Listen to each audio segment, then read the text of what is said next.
Welcome friends in our YouTube channel Shiv consultancy के YouTube channel में आप सभी दर्शकों का बहुत ही हार्दिक स्वागत है।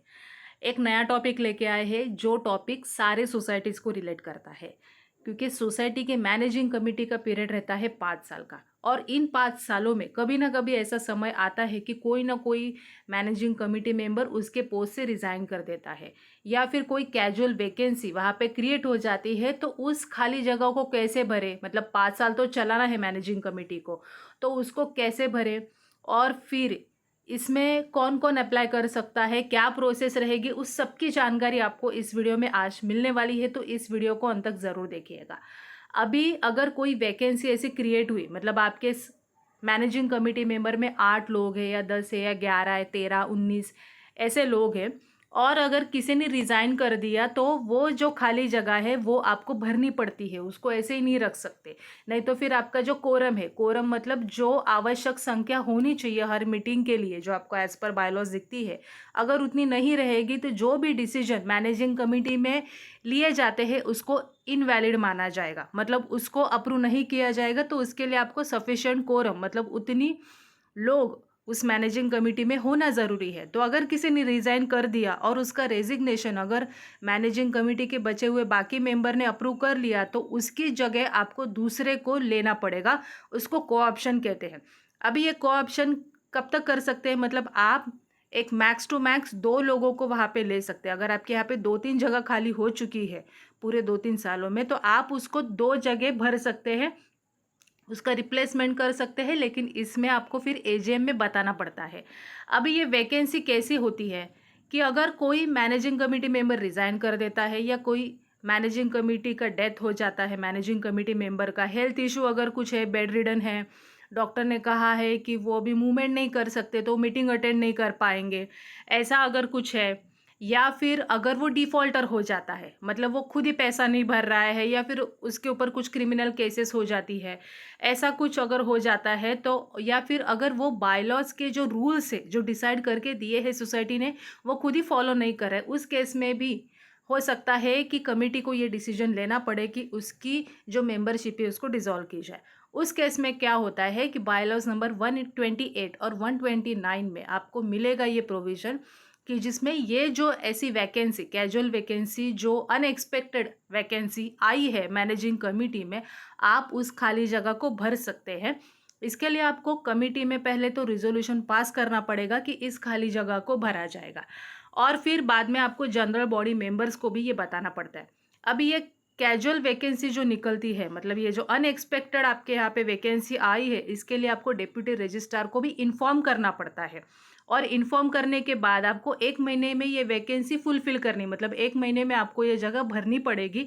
नहीं तो फिर अलग अगले मंथ, मतलब नेक्स्ट मंथ जो फिर कमेटी के मीटिंग्स होंगे, तो उसमें आप अगर कुछ डिसीजन लेने वाले हो तो उस केस में आपको प्रॉब्लम आ सकता है, क्योंकि आप डिसीजन नहीं ले पाओगे, कोरम नहीं रहेगा। तो अभी इस केस में कैसा है कि जनरल बॉडी मेंबर्स, मतलब जो मैनेजिंग कमेटी के अलावा जो लोग सोसाइटी में रहते हैं, आपको उनको ये वैकेंसी के बारे में बताना पड़ता है नोटिस के थ्रू, कि ऐसे ऐसे 2-3 लोगों ने या एक पर्सन ने आपका जो उनके पोस्ट का रेजिग्नेशन दिया है, तो उसके लिए सोसाइटी के मैनेजिंग कमेटी में वैकेंसी क्रिएट हुई है। और जो लोग इच्छुक है, जो लोग आना चाहते हैं, जो लोग इंटरेस्टेड है काम करने के लिए, तो वो लोग इसको अप्लाई कर सकते हैं। तो इसके लिए आपको उनको नोटिस वहाँ पे डिस्प्ले करनी पड़ेगी।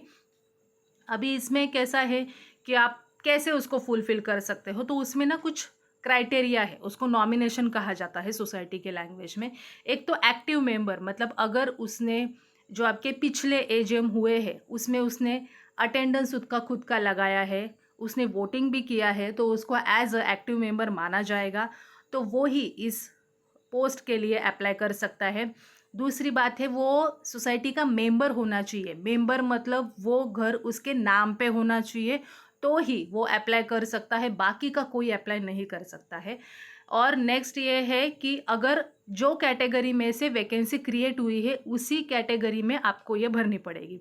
मतलब अगर कोई वुमन कैटेगरी से किसी ने रेजिग्नेशन दिया है, तो आपको वुमन कैटेगरी का ही पर्सन लेना पड़ेगा। अगर ओबीसी या बाकी के कैटेगरी में किसी ने किया है, तो आपको उसी कैटेगरी का पर्सन लेना पड़ेगा। सिर्फ आपको छूट कहाँ पे मिलती है, अगर जनरल कैटेगरी में से किसी ने रेजिग्नेशन दिया है या वैकेंसी आई है तो उसमें आप किसी को भी ले सकते हैं, उसमें ऐसा कुछ डिसाइडेड नहीं होता है। अभी ये प्रोसेस आपको फॉलो करना होता है ताकि फिर आप ये प्रॉपरली कंप्लीट करके रजिस्ट्रार को आपको बताना पड़ेगा, आपके जनरल बॉडी मेंबर्स को भी आपको ये सब बताना पड़ेगा कि आपने इसके जगह पे किसको लिया है और फिर अभी आपका सफिशेंट कोरम कितना कंप्लीट हुआ है। अभी ये इसके लिए अप्लाई कौन कर सकता है, जैसे कि मैंने पहले बताया, वो डिफ़ॉल्टर नहीं होना चाहिए, जिसका क्रिमिनल बैकग्राउंड नहीं, और वो फ्लैट ओनर होना चाहिए। अगर ये रहेगा, ये सारे क्राइटेरियाज में अगर वो बैठता रहेगा, वो या कोई फीमेल भी अगर बैठता रहेगा तो वो ही सिर्फ इसको अप्लाई कर सकते हैं as per bye laws number 129। तो जब तक एग्जिस्टिंग कमिटी, मतलब अभी ये मैनेजिंग कमिटी में अगर आपका 23 में इलेक्शन हुआ है और 25 में ये वैकेंसी क्रिएट हुई है तो इसका पीरियड रहेगा 2028 तक, मतलब आने वाले अगले 2.5 साल तक ये जो कोऑप्टेड किया हुआ मेंबर है वो इस कमिटी के साथ काम कर सकता है। ऐसा आपको बायलॉज नंबर 129 में मिलता है। अभी ये एक प्रोसेस है कि अगर आपके यहाँ पे कोई वैकेंसी निकली है, ये सारे प्रोविज़न क्यों देता है बायलॉज, ताकि आपके सोसाइटीज़ के काम स्मूथली हैंडल हो।